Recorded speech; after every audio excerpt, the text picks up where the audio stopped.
Hello friends, मैं अमृता मिश्रा आप सभी का स्वागत करती हूँ। फ्रेंड्स, आपका दिन शुभ हो, मंगलमय हो। आज मैं आप सभी को बृहस्पतिवार व्रत की पूजा विधि बता रही हूँ।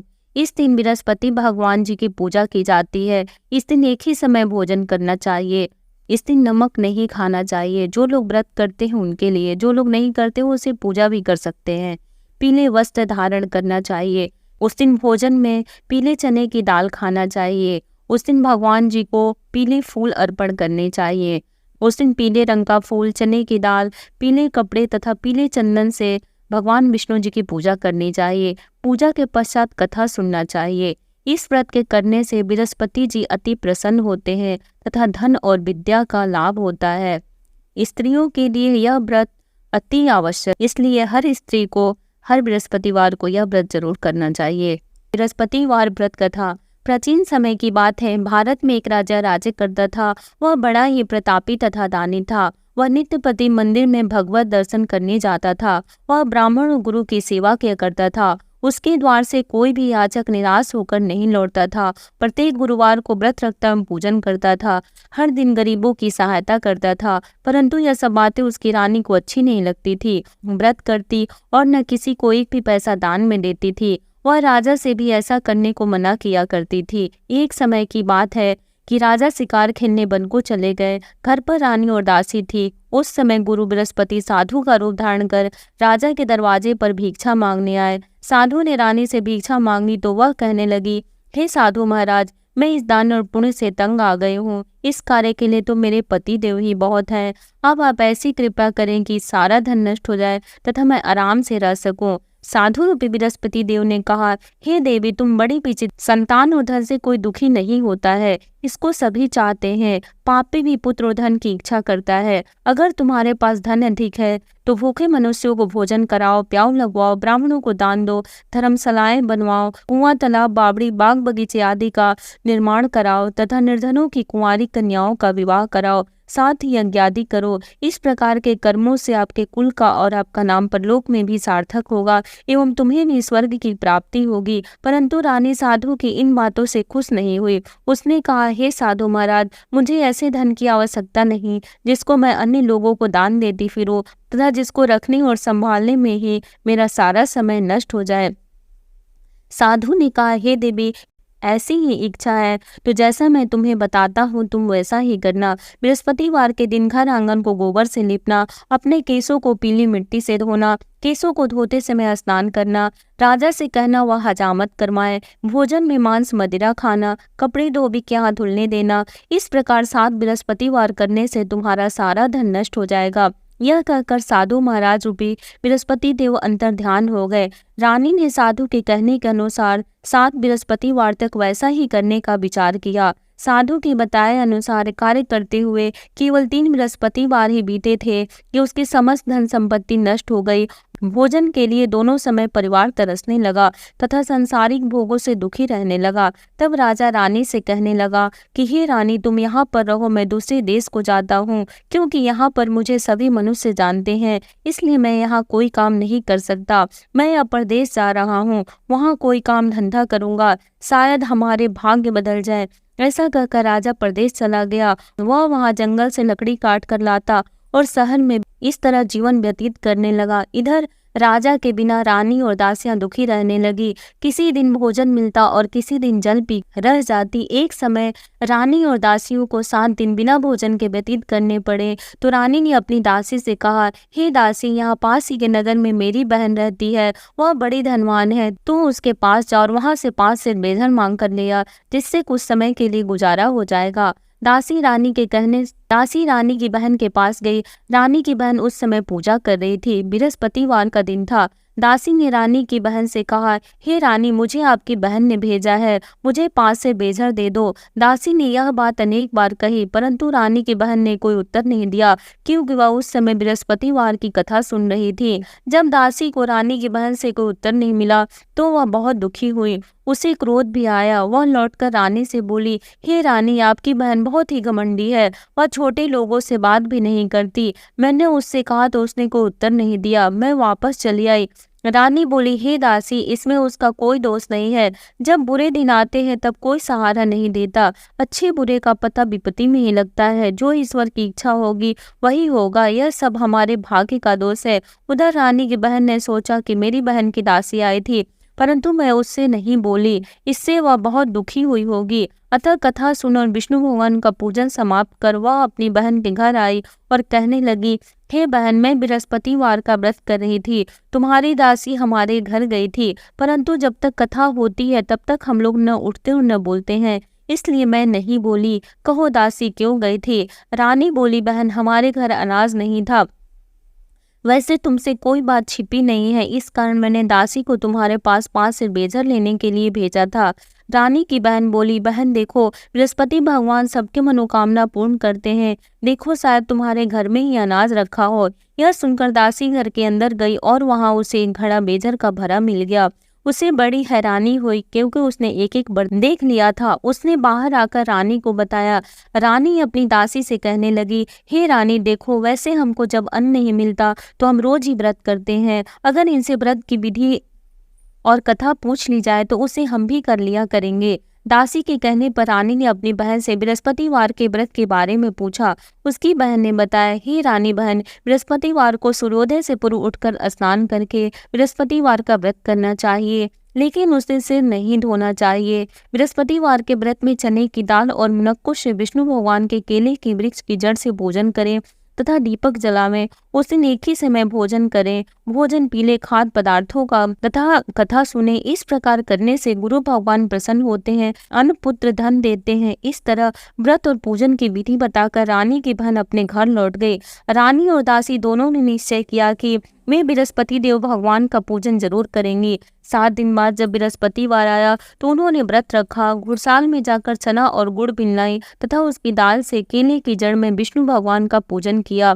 अब भोजन कहाँ से आए? दोनों बड़ी दुखी हुई, परंतु उन्होंने व्रत किया था, इस कारण बृहस्पति देव भगवान प्रसन्न थे। वे एक साधारण व्यक्ति के रूप में 2 थालों में सुंदर पीला भोजन लेकर आए और दासी को देकर बोले, हे दासी, यह भोजन तुम्हारे और रानी के लिए है, तुम दोनों करना। दासी भोजन पाकर बड़ी प्रसन्न हुई और रानी से बोली, हे रानी जी, भोजन कर लो। रानी को भोजन आने के बारे में कुछ पता नहीं था, इसलिए वह दासी से, जा तू ही भोजन कर, क्योंकि तू हमारी व्यर्थ में हंसी उड़ाती है। दासी बोली, एक व्यक्ति अभी भोजन दे गया है। रानी कहने लगी, वह भोजन तेरे लिए ही दे गया है, तू ही भोजन कर। दासी ने कहा, वह व्यक्ति हम दोनों के लिए 2 थालों में भोजन दे गया है, इसलिए मैं और आप दोनों ही साथ साथ भोजन करेंगी। फिर दोनों ने गुरु भगवान को नमस्कार भोजन प्रारंभ किया। उसके बाद से वे प्रत्येक बृहस्पतिवार को गुरु भगवान का व्रत और पूजन करने लगी। बृहस्पति भगवान की कृपा से उनके पास धन हो गया, परंतु रानी फिर पहले की तरह से आलस्य करने लगी। तब दासी बोली, देखो रानी, तुम पहले भी इस प्रकार आलस्य करती थी, तुम्हें धन को रखने में कष्ट होता था, इस कारण सभी धन नष्ट हो गया। अब गुरु भगवान की कृपा से धन मिला है तो फिर तुम्हें आलस्य होता है। बड़ी मुसीबतों के बाद हमने यह धन पाया है, इसलिए हमें दान पुण्य करना चाहिए। तुम भूखे मनुष्यों को भोजन कराओ, प्याव लगवाओ, ब्राह्मणों को दान दो, कुआं, तालाब, बावड़ी आदि का निर्माण करवाओ, मंदिर पाठशाला बनवाकर दान दो, कुंवारी कन्याओं का विवाह करवाओ, धन को शुभ कार्यों में खर्च करो, जिससे तुम्हारे कुल का यश बढ़े तथा स्वर्ग प्राप्त हो और पितृ प्रसन्न हो। दासी की बात मानकर रानी ने इसी प्रकार के कर्म करने प्रारंभ किए, जिससे उनका काफी यश फैलने लगा। एक दिन रानी और दासी आपस में विचार करने लगी कि न जाने राजा किस दशा में होंगे, इनकी कोई खोज खबर नहीं है। गुरु भगवान से उन्होंने प्रार्थना की और भगवान ने रात्रि में राजा को स्वप्न में कहा, हे राजा, उठ, तेरी रानी तुझको याद करती है, अब अपने देश को लौट जा। राजा प्रातः काल उठकर जंगल से लकड़ियां काटकर लाने के लिए जंगल की ओर चल पड़ा। जंगल से गुजरते हुए वह सोचने लगा, रानी की गलती से कितने दुख भोगने पड़े। राजपाट छोड़कर उसे जंगल में आकर रहना पड़ा।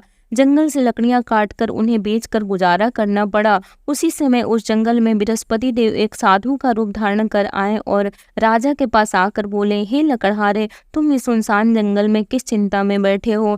मुझे बतलाओ। यह सुन राजा के नेत्रों में जल भर आया और साधु की वंदना कर बोला, हे प्रभु, आप सब कुछ जानने वाले हैं। इतना कहकर राजा ने साधु को अपनी संपूर्ण कहानी सुना दी। महात्मा तो स्वभाव से ही दयालु होते हैं। वे राजा से बोले, हे राजा, तुम्हारी पत्नी ने बृहस्पति देव के प्रति अपराध किया था, जिसके कारण तुम्हारी यह दशा हुई। अब तुम किसी प्रकार की चिंता मत करो, भगवान तुम्हें पहले से अधिक धन देंगे। देखो, तुम्हारी पत्नी ने बृहस्पतिवार का व्रत करना प्रारंभ कर दिया है। अब तुम भी बृहस्पतिवार का व्रत करके चने की दाल, गुड़ और जल को लोटे में डालकर केले के पत्ते से भगवान विष्णु का पूजन करो। फिर कथा कहो या सुनो, भगवान तुम्हारी सब कामनाओं को पूर्ण करेंगे। साधु को प्रसन्न देखकर राजा बोला, हे प्रभु, मुझे लकड़ी बेचकर इतना पैसा नहीं बचता जिससे भोजन करने के उपरांत कुछ बचा सकूं। मैंने रात्रि में अपनी रानी को व्याकुल देखा है। मेरे पास कोई साधन नहीं जिससे समाचार जान सकूं। फिर मैं बृहस्पतिवार की कौन सी कहानी कहूँ या सुनूं? मुझको तो कुछ भी मालूम नहीं है। साधु ने कहा, हे राजा, तुम किसी बात की चिंता मत करो। बृहस्पतिवार के दिन तुम रोजाना की तरह लकड़ियां लेकर शहर को जाओ। तुम्हें रोज से दुगना धन प्राप्त होगा, जिससे तुम भली भांति भोजन कर लोगे तथा बृहस्पति देव की पूजा का सामान भी आ जाएगा। बृहस्पति देव की कथा इस प्रकार है। बृहस्पति देव की कथा। प्राचीन काल में एक बहुत ही निर्धन ब्राह्मण था। उसकी कोई संतान नहीं थी। वह नित्य पूजा पाठ करता, परंतु उसकी स्त्री बहुत मलिनता के साथ रहती थी। वह न स्नान करती और न किसी देवता का पूजन करती। प्रातः काल उठते ही सर्वप्रथम भोजन करती, बाद में कोई अन्य कार्य करती। ब्राह्मण देवता बहुत दुखी रहते थे। पत्नी को बहुत समझाते, किंतु उसका कोई परिणाम न निकला। भगवान की अनुकंपा से एक समय उस ब्राह्मण की पत्नी गर्भवती हुई और 10वें महीने एक सुंदर कन्या को जन्म दिया। निर्धन ब्राह्मण कन्या के जन्म से बहुत दुखी हुआ। धीरे धीरे ब्राह्मण की कन्या बड़ी होने लगी। बचपन से ही उस कन्या की रुचि भगवान विष्णु की पूजा में थी। वह प्रातः काल उठते ही स्नान आदि करके भगवान विष्णु की पूजा करने मंदिर में जाती थी। बृहस्पतिवार को व्रत करके विधिवत पूजा पाठ करती थी। पूजा पाठ के बाद वह पढ़ने के लिए पाठशाला में जाती थी। घर से चलते हुए वह मुट्ठी भर जौ साथ लेकर जाती थी और पाठशाला के रास्ते में थोड़े थोड़े जौ गिराती जाती थी। जब वह पाठशाला से घर लौटती तो जौ के वह दाने सोने में बदले हुए मिलते थे। लड़की सभी सोने के दाने बिन लाती थी। एक दिन जब सोने के दानों को साफ कर रही थी तो उसकी माँ ने कहा, बेटी, सोने के दाने साफ करने के लिए सोने का सूप भी होना चाहिए। अगले दिन बृहस्पतिवार था। उसने भगवान बृहस्पति देव जी की पूजा करते हुए प्रार्थना की, हे भगवान, यदि मैंने आपका व्रत विधिवत किया हो तो मुझे सोने का सूप दे दो। भगवान बृहस्पति देव ने उसकी मनोकामना पूरी करने का वचन दिया। पाठशाला से लौटते समय उसे रास्ते में सोने का सूप पड़ा हुआ मिला। घर लौटकर सोने का सूप अपनी माँ को दिखाकर वह सोने के दाने साफ करने लगी। उसी समय नगर का राजकुमार उसके घर के पास से गुजरा। उस सुंदर लड़की को सोने के सूप में जौ साफ करते देख राजकुमार उस पर मोहित हो गया। महल में लौटकर राजकुमार ने राजा से उस लड़की से विवाह करने की इच्छा प्रकट की तो राजा ने ब्राह्मण को महल में बुलाकर राजकुमार से उसकी लड़की की बात कही। ब्राह्मण तैयार हो गया। धूमधाम से उस लड़की का विवाह राजकुमार से हो गया। दुल्हन बनकर ब्राह्मण की लड़की महल में चली गई। लड़की के चले जाने से ब्राह्मण फिर निर्धन हो गया। उसे कई कई दिन भोजन भी नहीं मिलता था। बहुत दुखी होकर ब्राह्मण एक दिन अपनी लड़की के पास गया। अपने पिता से निर्धनता का समाचार सुनकर उसे बहुत सा धन देकर पिता को विदा किया। उस धन से ब्राह्मण के कुछ दिन तो आराम से गुजर गए, लेकिन जल्दी ही फिर भूखों मरने की हालत हो गई।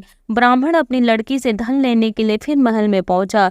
लड़की ने पिता की बुरी हालत देखकर कहा, पिताजी, आखिर आप कब तक मुझसे धन लेकर जीवन यापन करेंगे? आप कोई ऐसा उपाय क्यों नहीं करते जिससे आपका घर धन संपत्ति से भर जाए? ब्राह्मण ने कहा, मैंने तेरी माँ को बहुत समझा लिया, पर उसकी समझ में कुछ नहीं आता। उसका फुहड़पन नष्ट हो तो घर की निर्धनता भी दूर हो जाएगा। तब कुछ सोचकर लड़की ने पिता से कहा, पिताजी, आप कुछ दिनों के लिए माँ को मेरे पास छोड़ जाओ। तब कुछ सोचकर ब्राह्मण पत्नी को लड़की के पास महल में छोड़ आया। लड़की ने अपनी माँ से कहा, माँ, तुम प्रातःकाल उठकर स्नान आदि करके भगवान बृहस्पति देव विष्णु जी की पूजा अवश्य करना। पूजा करने से तुम्हारी निर्धनता अवश्य दूर हो जाएगी। लेकिन उसकी माँ ने उसकी कोई बात नहीं मानी। तब क्रोधित होकर लड़की ने अपनी माँ को कक्ष में बंद कर दिया। सूर्योदय के समय माँ को उठाकर जबरदस्ती उससे स्नान कराया और फिर मंदिर में ले जाकर भगवान बृहस्पति देव की पूजा कराई। कुछ दिनों तक ऐसा करने से माँ की बुद्धि में परिवर्तन हुआ और वह स्वयं बृहस्पतिवार का व्रत रखने लगी। उसके व्रत रखने से ब्राह्मण के घर में भगवान विष्णु के अनुकंपा से धन की वर्षा होने लगी। दोनों पति पत्नी धन संपत्ति पाकर आनंद पूर्वक जीवन यापन करते हुए विष्णु धाम को चले गए।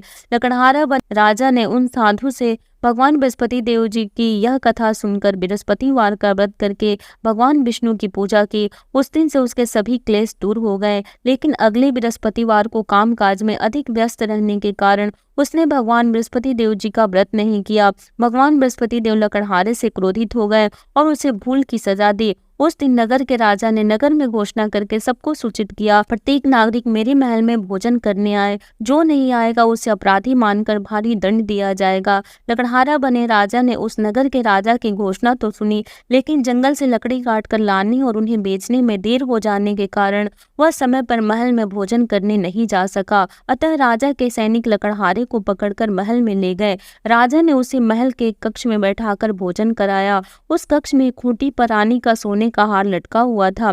लकड़हारा अकेला उस कक्ष में भोजन कर रहा था। तभी उसने एक आश्चर्यजनक घटना घटती देखी। देखते ही देखते वह खूंटी हार को निकल गई। थोड़ी देर बाद राजा ने हार को गायब देखा तो लकड़हारे को कारावास में डलवा दिया। लकड़हारा मन ही मन अपने भाग्य को कोसने लगा। तभी उसे जंगल में मिले साधु का स्मरण हो आया। थोड़ी देर में भगवान बृहस्पति देव सन्यासी के रूप में उसके सामने प्रकट हुए और कहा, हे लकड़हारे, तूने भगवान बृहस्पति देव की पूजा नहीं की, इसी कारण तुम्हें कष्ट हुआ है। लेकिन अब चिंता मत करो, बृहस्पतिवार के दिन कारागार के दरवाजे पर तुम्हें कुछ पैसे पड़े हुए मिलेंगे। उन पैसों से भगवान बृहस्पति देव का व्रत करके उनकी पूजा करोगे तो तुम्हारे सब दुख नष्ट हो जाएंगे। बृहस्पतिवार के दिन दरवाजे पर पड़े मिले पैसों से चने और गुड़ मंगाकर लकड़हारे ने बृहस्पतिवार की कथा कही तो भगवान बृहस्पति देव ने प्रसन्न होकर उस नगर के राजा को स्वप्न में लकड़हारे को कारागार से मुक्त करने को कहा। सुबह राजा ने अपने कक्ष में आकर देखा तो खूंटी पर रानी का हार टंगा हुआ था। राजा ने लकड़हारे को मुक्त कर दिया और उसे धन और आभूषण देकर विदा किया। लकड़हारा बना राजा उस नगर से चलकर अपने नगर में पहुंचा तो उस नगर में कुएं, धर्मशालाएं, बाग बगीचे देखकर बहुत प्रसन्न हुआ। राजा ने किसी से पूछा, ये कुएं, धर्मशालाएं किसने बनवाई हैं? सबने उसे बताया कि यह सब रानी और उसकी दासी ने बनवाए हैं। राजा महल में पहुंचा तो रानी ने उसका भव्य स्वागत किया। तब राजा ने निश्चय किया कि सप्ताह में एक बार तो सभी बृहस्पति देव का व्रत तथा पूजन करते हैं, परंतु मैं प्रतिदिन व्रत किया करूंगा तथा दिन में 3 बार कथा कहा करूंगा। अब राजा हर समय दुसाले में चने की दाल बांधे रहता तथा दिन में 3 बार बृहस्पति देव की कथा कहता। कुछ दिनों के बाद राजा को अपनी बहन की याद आई। एक दिन घोड़े पर सवार होकर राजा अपनी बहन से मिलने चल दिया। अभी राजा नगर के बाहर पहुंचा ही था कि उसने कुछ लोगों को एक 100 को ले जाते हुए देखा। राजा को स्मरण हो आया कि आज उसने किसी को बृहस्पतिवार की व्रत कथा नहीं सुनाई है। राजा ने उन लोगों को रोककर कहा, भाइयों, अब 100 को ले जाने से पहले मुझसे बृहस्पतिवार की कथा सुन ले। लोगों ने राजा पर क्रोधित होते हुए कहा, तुम पागल तो नहीं हो? लेकिन कुछ बड़े बूढ़े लोगों ने कहा, अच्छा भाई, साथ में चलते चलते तुम अपनी कथा भी सुना लो। राजा ने चलते हुए आधी कथा ही सुनाई थी कि 100 हिलने लगा। राजा की पूरी कथा सुनाते ही 100 उठकर बैठ गया। लोगों ने हैरानी से दांतों तले उंगली दबाई और अगले बृहस्पतिवार से भगवान बृहस्पति देव का व्रत करने व कथा सुनने का निश्चय कर लिया। अब घोड़े पर सवार राजा चलते हुए किसान के पास पहुंचा। किसान अपने खेत में हल चला रहा था। राजा ने कहा, अरे भाई, मुझसे बृहस्पतिवार की कथा सुन लो। किसान झुंझला कर बोला, अरे भाई, देख नहीं रहे, जितनी देर तक तुम्हारी कथा सुनूंगा उतनी देर में तो पूरे खेत में हल चला लूंगा। राजा निराश होकर चलने लगा। तभी किसान के बैल लड़खड़ाकर जमीन पर जा गिरे। किसान के पेट में भी जोरों का दर्द होने लगा। उस किसान की पत्नी जब खाना लेकर आई तो उसने किसान से इस बारे में पूछा। किसान ने घुड़सवार की पूरी कहानी सुनाई। किसान की पत्नी दौड़ती हुई राजा के पास पहुंचकर हाथ जोड़कर बोली, भैया, मैं तुम्हारी कथा सुनने को तैयार हूँ। राजा ने उसके साथ खेत पर पहुंचकर बृहस्पतिवार की कथा सुनाई। तभी बैल उठकर खड़े हो गए। किसान के पेट का दर्द भी तुरंत ठीक हो गया। राजा अपनी बहन के घर पहुंचा तो उसकी बहुत आवभगत हुई। अगले दिन सुबह उठकर राजा ने देखा घर के सभी लोग भोजन कर रहे हैं। किसी भूखे को बृहस्पतिवार की कथा सुनाए बिना राजा भोजन नहीं करता था।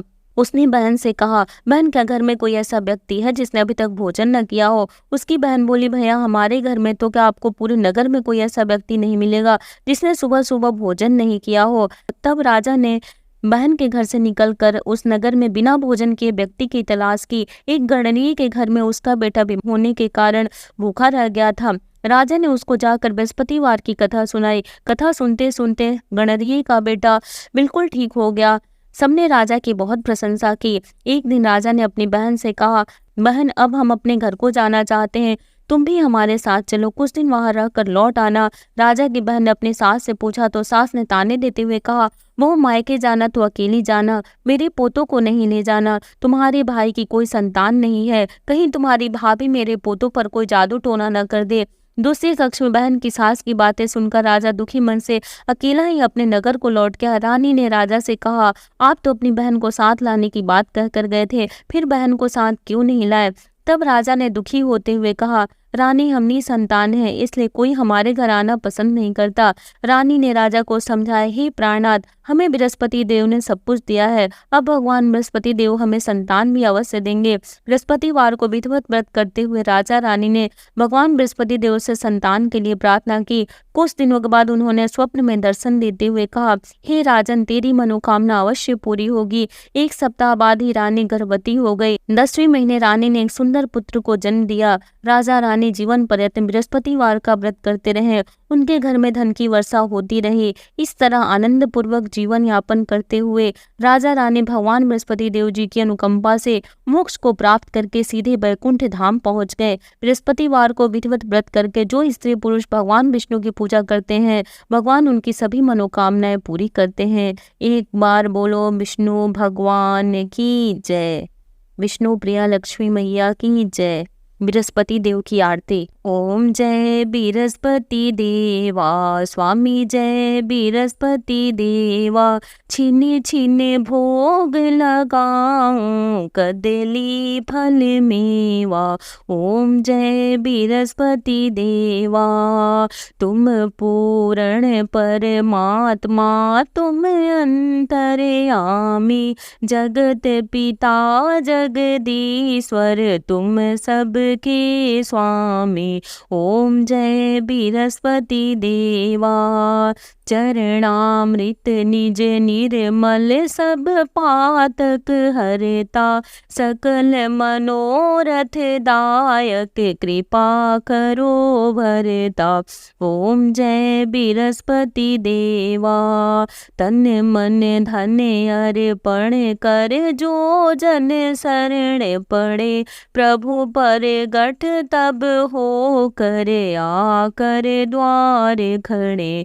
ओम जय बृहस्पति देवा, दीन दयाल दया निधि, भक्तन हितकारी, पाप दोष सब हरता, भव बंधन हारी। ओम जय बृहस्पति देवा, सकल मनोरथ दायक, सब संशय हारी, विषय विकार मिटाओ, संतन सुखकारी। ओम जय बृहस्पति देवा, जो कोई आरती तेरी प्रेम सहित गावे, ज्येष्ठानंद आनंद सो निश्चय पावे। जय बृहस्पति देवा, स्वामी जय बृहस्पति देवा।